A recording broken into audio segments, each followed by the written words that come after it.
The difference between sustainable agriculture and regenerative agriculture is there's typically one step beyond sustainable, which is sort of this idea that we leave things how we found it. Well, we're kind of past that. When we think about the damage we've done to our planet, we need to be looking at regenerative forms of agriculture and aquaculture to actually reverse the damage and heal things. So kelp farming has two main benefits to think about. The first is, unlike the arugula and tomatoes in your beautiful background, kelp does not require fresh water or dry land to grow abundantly, which makes it a really interesting future food source. And then two is, if you guys remember from science class, kelp is a macroalgae that grows by a photosynthesis. And what that means is it's taking in the sun's energy, it's taking in the CO2 from the ocean, and it's basically growing its body mass and emitting oxygen. Welcome to Nutrition Without Compromise, a podcast brought to you by Orlo Nutrition. We believe that nutrition shouldn't be an either or, that you should never have to sacrifice your morals for your health or that of our home planet. Join natural products veteran Corinna Bellizi and experts from around the globe as they discuss healthy solutions that are better for you and better for the planet.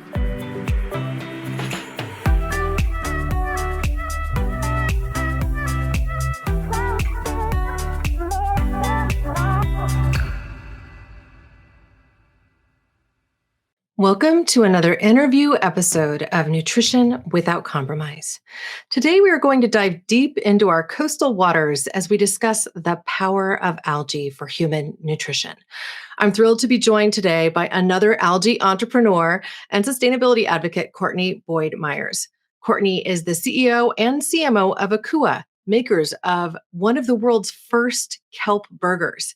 Prior to launching AKUA, she helped build the Summit community, a global network of founders, creatives, and innovators. She began her career as a journalist at Forbes magazine and The Next Web, and has been recognized as one of Fast Company's most creative people in business.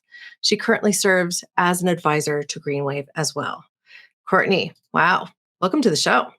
Thank you so much for having me. And thanks so much for, all the flexibility in scheduling. Glad we could do this. I know how the world can be, as I was just sharing before we got on this podcast. I'm here on the central coast of California, home of one of the largest kelp forests in the world, and also home to some recent weather events that have led atmospheric river after atmospheric river to just pound our shores. So had a bit of flooding and a bit of construction to deal with that as well, because well, that's the present reality.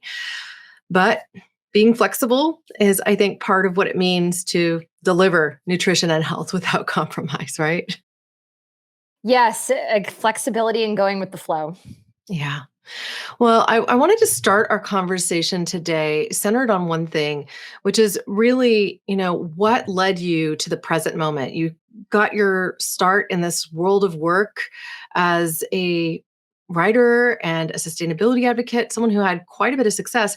What made you choose to do this, to shift? Yeah, first I left journalism and writing to pursue working inside of startups. Basically, I was like a plug-in CMO for early stage tech companies. And so really enjoyed working with entrepreneurs and kind of being a part of the creation stories that I used to write about. And I was working in technology and startups, and I love tech, and I miss it, to be honest with you, sometimes. But I wanted to reorient my career to some way that was addressing climate change. I felt like I would really regret, fast forward 30 years if I was looking back and I had done nothing. So then I started looking at climate solutions, and that's when a friend took me on a kelp farm. And it was just one of those magic moments where so many things came together, and I felt like I'd come from this world of consulting and working for multiple companies and always kind of having my hands in lots of different cookie jars, metaphorically speaking. And I thought, wow, this is something I could wake up and do every day for the rest of my life. Wow. Well, that's an important moment to reach. Many people never get to that state. So, just knowing with that certainty that this is something you could do forever.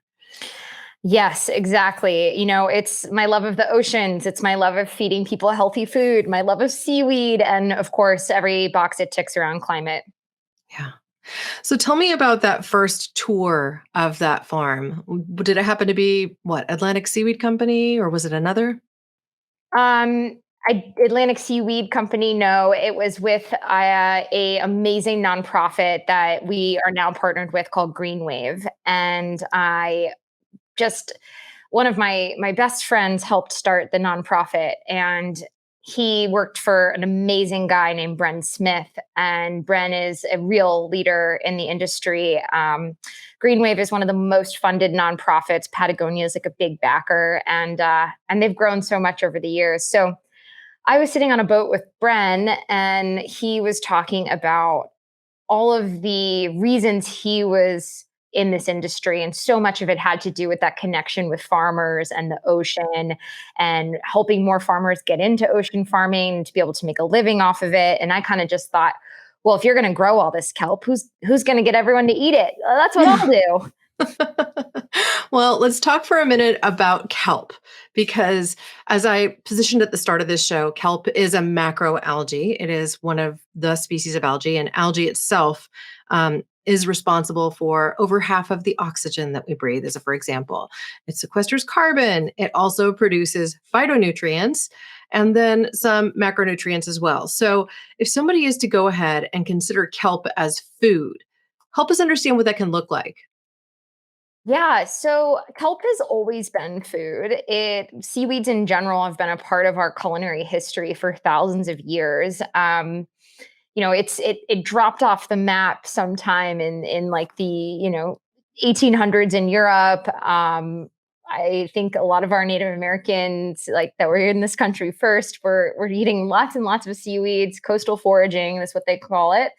And I think somewhere along the line, I need to probably look this up around, industrial revolution after revolution, we just stopped eating seaweeds.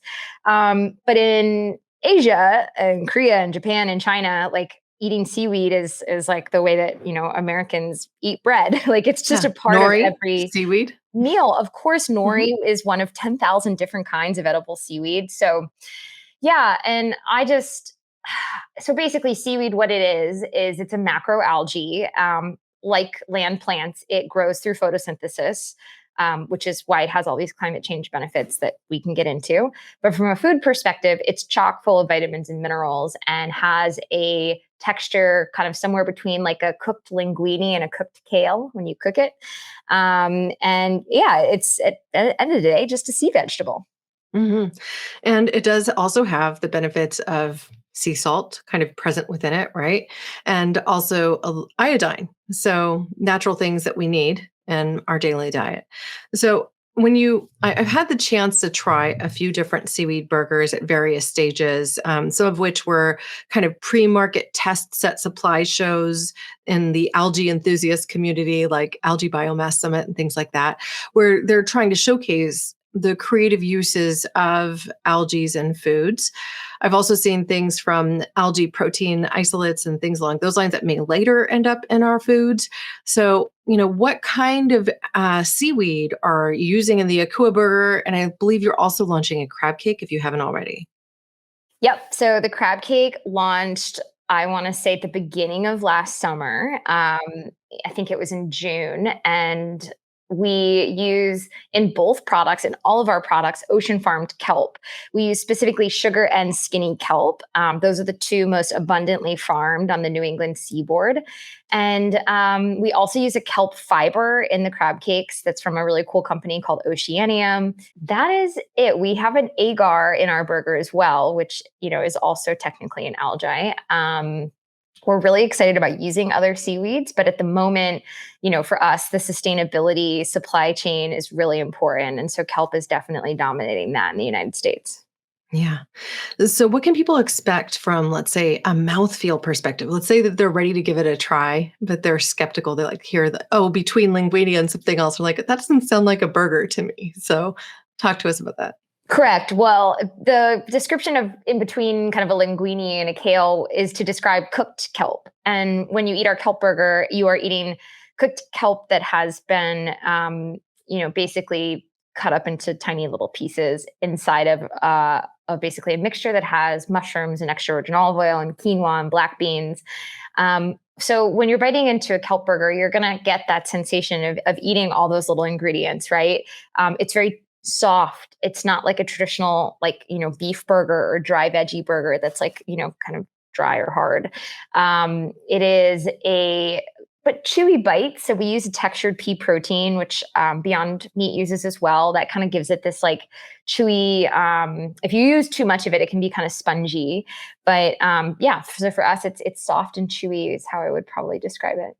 And so that would also provide some protein too from the pea, correct? Correct. Yeah. Kelp is on a sort of cup by cup basis, not very impressive when you talk about macronutrients like calories or fiber or sugar or protein. It's really all about the micronutrients. So when we're looking at the protein, which a lot of consumers want to see in a burger, anything sort of plant-based in the meat alt category, it's sort of they need to have protein in it. We use pea right now, and we have 12 grams of protein per patty. Oh. Well, that's impressive. Now, as far as the overall calorie construct, I imagine it's actually less than some of the other veggie burgers out there, considering that kelp is so low in caloric content. So how would it compare to, let's say, a standard veggie burger somebody might be used to from that perspective? Calorie wise, we're looking at like 250 calories per kelp burger. It totally depends on which plant-based burger you're eating. I'd say that's probably in line with like a Prager's or Hillary's or Boca burger, and probably a little less than like a Beyond or an Impossible, but close. And as far as added salt, my understanding, at least with most of the kelp burgers out there, is that you really don't need to add salt because the kelp kind of brings some of that to it. So what is the salt source? Is there an additional? We use a tiny bit of salt in our seasoning mix, yes, but you're correct. And it's kelp basically growing in seawater has a lot of natural salt content. We actually wash off the kelp to sort of diminish that and an over salty taste. I think a lot of people when they hear kelp burger think they're going to eat something that tastes like very briny and oceany, and that's not the case for ours. We really wanted to create a product that would be loved by seafood lovers and non-seafood lovers alike. Well, I have to say hats off to you there because some of the earlier prototypes that I've tried from a variety of companies have been quite briny, which I'm somebody who I don't tend to add salt to my dishes. I tend to feel like they're salty plenty without, adding things. So I'm perhaps a little bit more sensitive than some. But May I ask you, did you know that every person has a different kind of like sort of reaction to salt, and like how much they like salt in their dishes is apparently like related to how much salt is in their body? Yeah, and that makes complete sense. So I have gone over the years through some pretty intense workout stretches where I was training for marathons and running 40 miles a week or more. And would get to a point where it's like, okay, my sweat in the shower I would taste because it comes down from your hair and be like, oh, I don't taste any salt anymore. I definitely need to consume more, right? Because you just sweat so much of it out. And I would find myself craving salty foods, but I'd also take an electrolyte supplement in addition and still found that even at those moments, I didn't tend to like adding salt to foods very much. I do prefer to use sea salt at home. I have like a sea salt cracker and I prefer it to be really gritty, like noticeable as opposed to like what you get out of a shaker personally. Yeah, I'm with you on that one. That's how I add salt when I add salt, but typically it's not very much. And who are these other companies that you're trying kelp burgers? Because I don't know many. There's the Dutch wheat burger over in Amsterdam that is arguably, I think, was the first to market that I saw, but their first ingredient is soy. And then I think we were first to market with a kelp burger where kelp is the first ingredient. Yeah, I think you're correct on that. I went to Natural Products Expo East in September this year, and Atlantic Sea Farms was tasting in a booth that they managed there.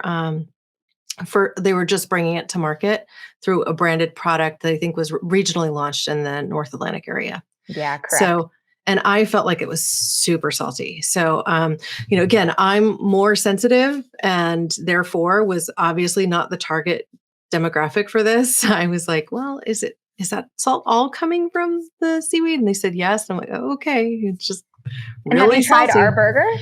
I have not yet. Oh my God, what a crime. I know, what a crime. So after this episode, I'm definitely going to have to go and seek some out. I did try to find it in my local shop and didn't see it there. So you'll have to give me a So list. in San Francisco, we sell almost 60 boxes a week at Rainbow Grocery. Yeah, that's apparently San Francisco is about an hour and a half drive for me. Oh, I'm sorry. Where are you again? Scotts Valley, California. So it's Ah. on the coast in Santa Cruz County. Yeah, so Yeah. probably just ordering from the website. We're happy to send you some is the move. Although we're in like 800 stores now, which is not that many from a retail perspective, but growing. Well, I have to tell you, Rainbow Grocery is one of my favorite health food stores. And they were recently featured on the cover of Natural Foods and Merchandiser, which is one of the publications that goes out at Natural Products Expo West, where I just had the pleasure of attending in March. So, and we were there sampling. Sorry to miss you. I know, it's such a madhouse, that show. So, Totally. I will just say that overall, stores like Rainbow Grocery, they really help people discover new things. And they're just so good at educating the public who comes in about the products that they serve. So I frankly just love that store. So. Oh, it's so great. I love them so much. We went in and gave everyone hats the other day, and they're all just so passionate about what they do, which makes such a big difference. And we're just asking me a million questions, and they were so sweet. Well, they are what a lot of health food stores used to be 10 years ago. And there are many reasons for the shift, but frankly, the Whole Foods of today doesn't offer that kind of service to their customers. And there's been other shifts underfoot that have affected that. When you have a health food store like Rainbow Grocery in your community, I mean, seek them out, go for it. Yeah, in my community, and support them. Yeah, absolutely. In my community, it's probably Staff of Life, which is in Santa Cruz. Oh, we are definitely sold there. Okay. Or we used to be, if they could be out of stock, but you let me know, because they were one of our first stores that took us in. Yeah, fantastic. They are a great shop and a resource for the community as well. So if you have health challenges you're tackling or great foods you want to try, please support your local natural health food store. They Totally are a treasure. All right. So let's get back to talking about the regenerative nature of kelp. My favorite topic. Yeah, one of mine too. So when it comes to our oceans, I did share with the community here, like up to 50% or more of the oxygen we breathe coming from different species of algae around the globe. But what makes kelp, or farmed kelp specifically, so regenerative? So there's two main reasons that farmed kelp is referred to as regenerative aquaculture. First, and basically, as you know, but I'm just for your listeners, the difference between sustainable agriculture and regenerative agriculture is there's typically one step beyond sustainable, which is sort of this idea that we leave things how we found it. Well, we're kind of past that. When we think about the damage we've done to our planet, we need to be looking at regenerative forms of agriculture and aquaculture to actually reverse the damage and heal things.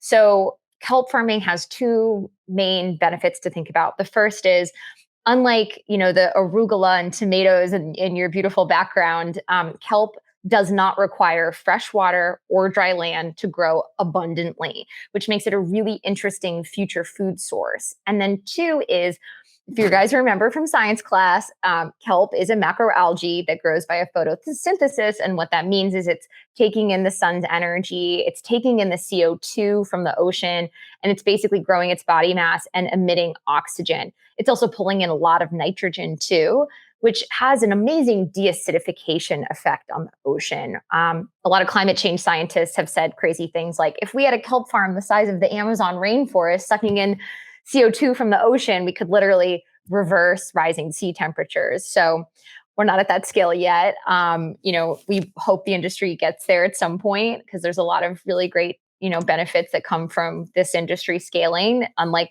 a lot of other agricultural industries. So that is why it's referred to as regenerative. Well, you've said a lot there in a very short time. So let's unpack this for people. Ocean acidity. How exactly does kelp help to reduce ocean acidity? Sure. So ocean acidity is coming from, all sorts of like CO2 that's in the water. So the ocean absorbs like most of the CO2 that's released into the air is getting then absorbed back into the sea. Other chemicals such as, nitrogen, and well, to just back up, like the ocean acidity is, if you guys remember from science class, is basically like when your pH is above alkaline levels. The average ocean pH, if you want to nerd out, is about 8.1. When that rises, it's when you have the effects of ocean acidification, which can cause dying of coral reefs, different species of seafood, particularly shellfish, are really, really impacted. So when you grow a lot of kelp, you're basically helping to deacidify the oceans, move them back towards a more basic, also known as alkaline level. What we see on the very small scale of the farming that we're doing right now is we are seeing different species of fish that haven't been there in decades kind of return. Also, you're seeing the shellfish actually have thicker shells in the area, which is really cool. And then obviously scientists are monitoring the actual pH because of these kelp farms. So it's a chemistry question, and candidly, I didn't take chemistry in high school. I took like geoscience, which is called Rocks for Jocks. But that is my basic understanding of it. Right. Well, and just to further educate our audience, when scientists tell you that with rising acidity, the oceans continue to warm, they're referring specifically to how much carbon our oceans have taken on. And the oceans themselves are the largest carbon sink we have. They absorb more than half of the carbon that goes into the atmosphere. And that's through the action of the waves. So just the waves moving, just like you want to get oxygen into the water in your fish tank, you use a bubbler or something like that in your fish tank, or have the water moving with a filter that gets ambient air to flow through the water. And when that ambient air flows through the water, whatever's in that air gets absorbed. So that could be your oxygen, which in the atmosphere is about 21% oxygen. But then you also have other gases, including nitrogen and, of course, carbon dioxide. So the plants consume the carbon dioxide, they expel oxygen. They're able to therefore get this whole science project to move in a direction that is healthier for everybody. And to your note with the seashells themselves, that is the mind-blown moment that occurred for me over 15 years ago at this point, when I was at the Monterey Bay Aquarium Research Institute and enjoying a presentation by the scientists there, when they essentially said, with rising ocean acidities, it kind of doesn't matter if greenhouse gases are causing the atmosphere to get warmer. The ocean will keep getting warmer as the acidity increases. So we really do need to make it more basic, literally return the base and reduce the acidity. And I think kelp farming is a great way to get there. Secondarily, I'm here on the Monterey Bay coast, and I'm a scuba diver. So I see the health of our oceans on a personal level on an ongoing basis.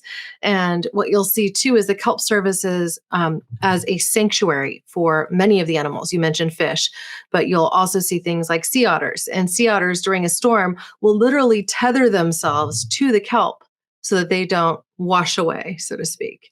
Yeah. And so Unfortunately, we don't have sea otters on the farms on the New England seaboard, which would be awesome because we love otters. yeah, and there's work to restore some of their habitats. So as the kelp forests have been expanding on the West Coast, we're seeing sea otters reintroduced into certain areas, which is also important for the growth of kelp. Because if you look at, for instance, the Santa Barbara coastline, there's very few, if any, sea otters. And so what happens is the sea urchins take over, and the sea urchins eat the roots of the kelp, and then the kelp washes out to sea. And so it's something that is a delicate balance, as with any ecosystem. And if you can have that certain apex plant, in this case, the kelp, serve as part of that forest for these animals to return, then we can have better functioning environmental areas. So fantastic. Yep. And just to clarify for the listeners, kelp farms where we source our burgers are man-made and meant to sort of replicate a kelp forest, but kind of upside down. And we would never and have never touched wild kelp to make our products, which would be highly destructive. Yeah.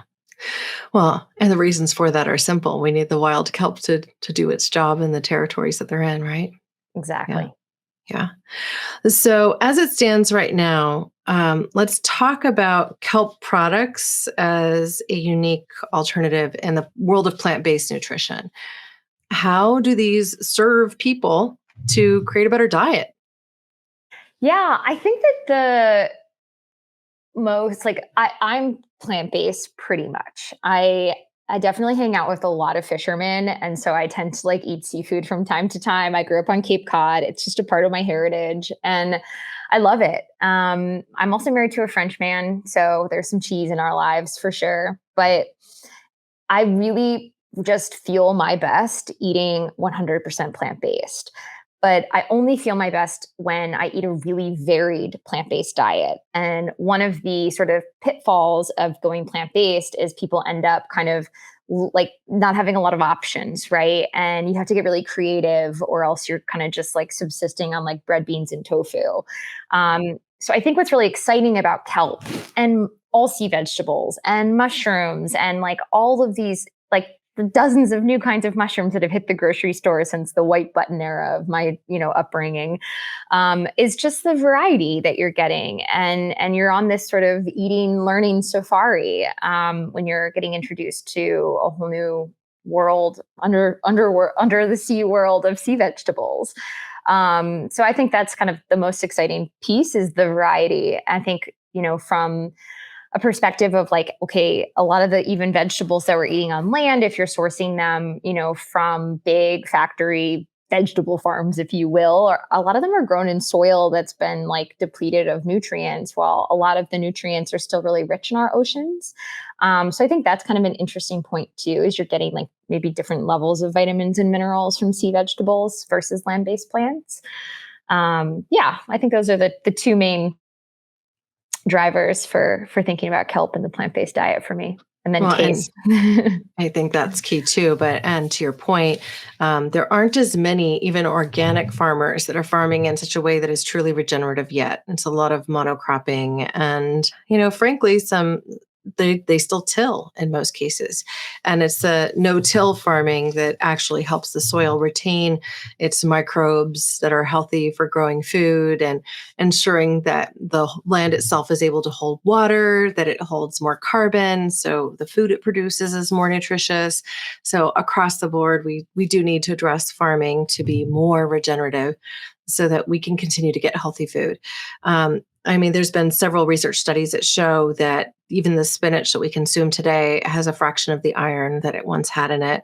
And so this is the case kind of across the board when you look at different nutrition sources, especially those that are conventionally farmed. Those foods that are organically farmed tend to have different nutrition profiles. But when we get into the world of regenerative agriculture, it's like a step again above. So now there is a new certification called Regenerative Organic Certification, which is also known as ROC certified, ROC. I have interviewed on this podcast the founders of Lotus Brands, Lotus Foods. They have regeneratively grown rice products available. So really critical, especially to work with small crop farmers and ensure that they are able to get this ROC certification as well. Cool. I'll look up Lotus Foods. I love rice. Yeah, so they're fantastic, and I'm Oh my happy God. to make. I just went to their website. Their Yeah, instant soups yeah. and their rice noodles, I eat all the time. I just didn't recognize the brand. They're amazing. Oh my gosh.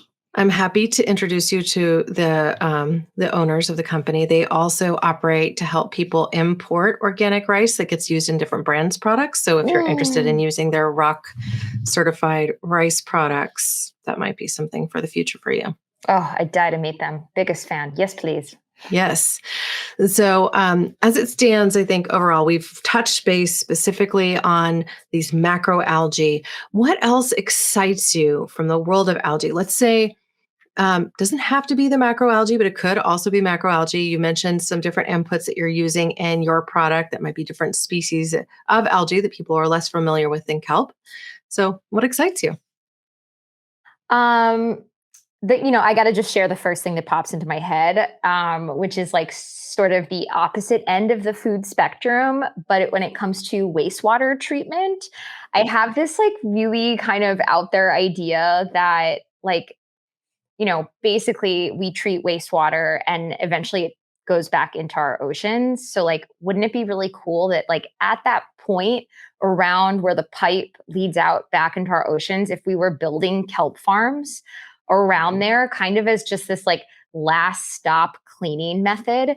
And then like, obviously we wouldn't use that kelp for food, but there's like a lot of different ways to use kelp, like, bioplastics or fertilizer. I think fertilizer could be a really interesting one for that specific treatment. So, I think when I take my AKUA hat off someday and we've hopefully sold the company, maybe to Lotus Brands, and we just have this sort of day where I'm no longer waking up and being the CEO of AKUA, I really want to move into thinking about just more ways to clean our oceans with kelp. And the wastewater piece seems to be just a frequent issue that's coming up on all coasts. We just can't seem to get a handle on it. And then I think like beyond the wastewater bit is the oil spill piece, like how do we, where there's been oil spills, maybe plant, and maybe it's not just kelp, maybe there's other algae that are more productive at this, but planting these big kelp farms in these open spaces that have had oil spills and just, cleaning our oceans in those more natural ways.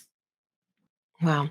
Now, just for those that are listening who may be less familiar with some of these advents in technology, microalgae are traditionally now used in wastewater treatment plants. And what they essentially do is take out some of the nitrogen and other components that might have been in our runoff, especially if you're close to farms, because if an area is close to a farm, then the phosphorus, the nitrogen, potassium that is in all of that fertilizer can end up washing into the ocean.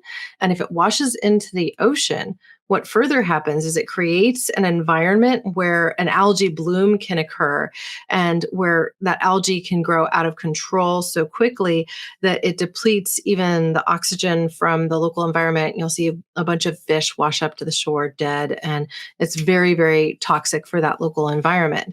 And that's an out of control situation. So if we are then using algae strains at the interface between that water runoff and getting into the ocean, then we're able to protect the ecosystem and we're able to ensure that the wastewater that ends up in our oceans doesn't impact the environment negatively. It just keeps everything in balance. Now, to that point too, there's an interesting company that I love to talk about, which is Bloom. And what they do is they go around and they actually gather the out of control algae blooms that hit lakes and also seaboards. And they then turn that algae into bioplastic foam for shoes. Cool. So that you can create, a Allbirds sneaker with this film that's from algae turned into a foam application that works really well for a shoe sole. So on their website as well. And it sounds like there's companies doing what I want to do next. And that's great because I don't think I want to start a company next. I'd rather work for one of these people. Yeah, absolutely. So as we really think about this next step for you, are there other products that you're excited about? You've got this now crab cake, so you've got some variety coming in. You have, of course, the kelp burger, which people can find at one of 800 local health food stores and also through going directly to akua.co. That's akua.co, your website to order direct. What else is coming? Yeah, so I'm super bummed that you were not at Expo because you would have seen our booth, which would have been just like SpongeBobbed out. And basically, we've got our original kelp burger that's on shelf. We've got 2 new SKUs of the kelp burger, chili sesame and lemon and herb, that are launching in 2 weeks for Earth Day. And then for World Oceans Day in June, we're launching our 2 new SpongeBob SKUs, which are sliders, like 1.5 ounce sliders versus like the regular burgers of 3 ounce. So they're mini burgers for kids. There's 4 to a pack. And we partnered with Nickelodeon to put SpongeBob on the product. To basically, they're really excited. They've launched a campaign called Operation Sea Change, and they were looking for brands that honored SpongeBob's legacy. The creator of the show was like a lifelong vegan and ocean conservationist. So they reached out to us, and we've always been pinged by our customers being like, is this the Krabby Patty? And so like for just kind of leaning into that now. And I just became a new mom last year. So the idea of like doing kids, like actually healthy kids products that, have a licensing on them, and using the SpongeBob brand as kind of like our celebrity partner. You're seeing more of that, these celebrities coming in and starting brands. So we chose to work with a cartoon versus, like Kim Kardashian. And we're so excited about it because the sort of reaction to SpongeBob has just been like so positive, and it's such a fun multi-age brand. Well, we do watch SpongeBob in our house. I have a 5-year-old and an 8-year-old. Amazing. And, I think if you figure out a way to make the gummy candies out of algae and have them as a promo item, that would be kind of amazing. They do actually sell Krabby Patty gummies right around Valentine's Day, as an example. And I mean, I don't buy gummies, so I stay away from them. But I think there could be an algae application of something like that. There definitely is. There was a guy on TikTok making gummies out of some like agar or something, and they were like healthy. I don't think that's something that like we would necessarily tackle unless like, we raise more money and we can just do whatever we want. But I love that idea. I think like TV, like healthy, because like I love gummy bears, and I obviously like don't eat them every day, but it would be just like so awesome if you had like a healthy gummy bear, because I just think they're fun to eat. And a Krabby Patty, that would be hilarious anyway. Well, thank you so much for all of this. I love learning more about what you're doing. I wish I had come by your booth at Expo. It was just such a huge show. I didn't recall seeing you. I don't even know what floor you were on. There were so many.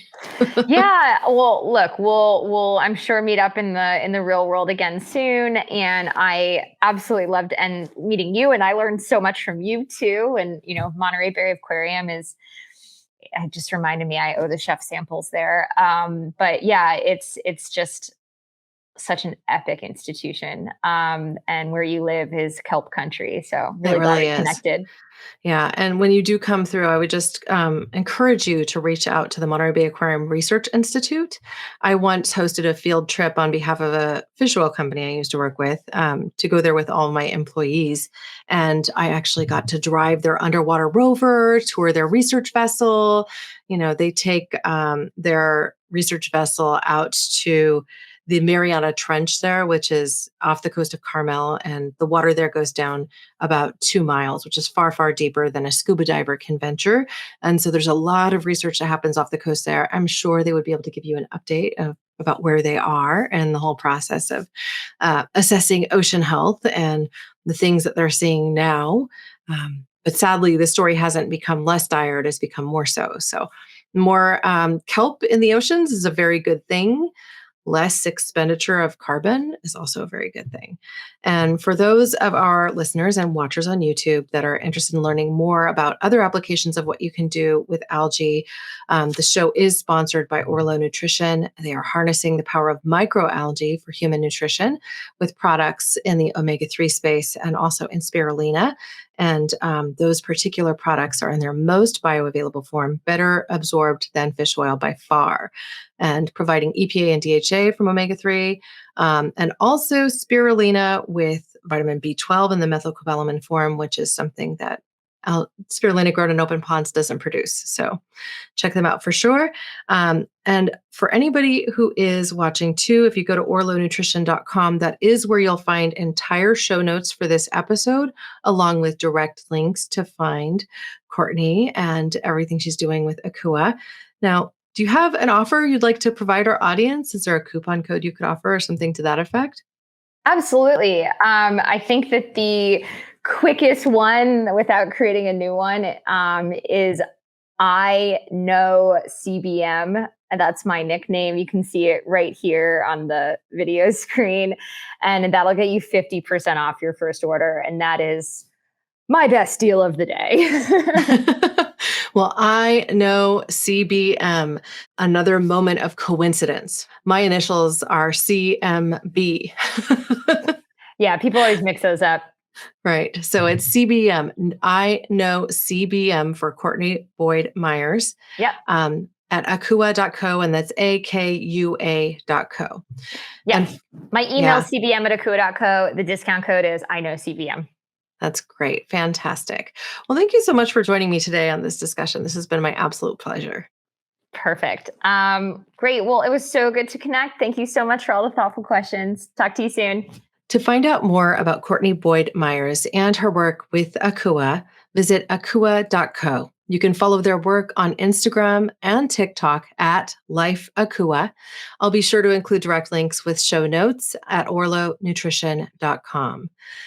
This podcast is all about serving each of you. So if you'd like us to dive into specific topics or have questions that you'd like for me or Courtney to answer, please send us a note via social or email directly to me. Our social profiles are at Orlo Nutrition, that's ORLO Nutrition, or via email directly at hello@orlonutrition.com. If you learned something today, I hope that you'll subscribe to Nutrition Without Compromise on your favorite podcasting platform.